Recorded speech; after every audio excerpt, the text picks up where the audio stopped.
Hello ನಮಸ್ಕಾರ. ಟಿಯೋಸ್ kitchen and vlogs ಸ್ವಾಗತ. ನಾನಿವತ್ತು ಕುಕ್ಕುಂಬರಿಂದ ಸಿಂಪಲ್ ರೆಸಿಪಿ ಹೇಳಿಕೊಡ್ತಾ ಇದ್ದೇನೆ.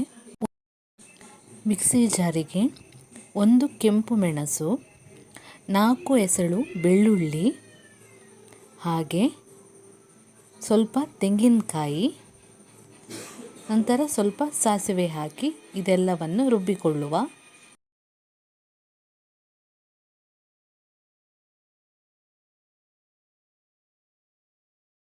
ನೋಡಿ, ಈ ರೀತಿ ಪೇಸ್ಟ್ ಆದರೆ ಸಾಕು.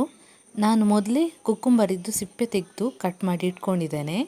ಈಗ ಮಿಕ್ಸಿ ಜಾರಿಂದ ಪೇಸ್ಟನ್ನು ಬೌಲಿಗೆ ಹಾಕ್ಕೊಳ್ಳುವ.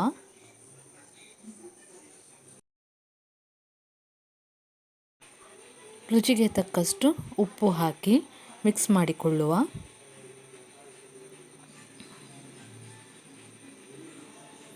ಸಿಂಪಲ್ಲಾಗಿ ಮನೆಯಲ್ಲಿ ಒಂದು ಕುಕ್ಕುಂಬರ್ ಇದ್ದರೆ ಈ ರೀತಿ ಮಾಡಿ, ತುಂಬ ಚೆನ್ನಾಗಿರ್ತದೆ.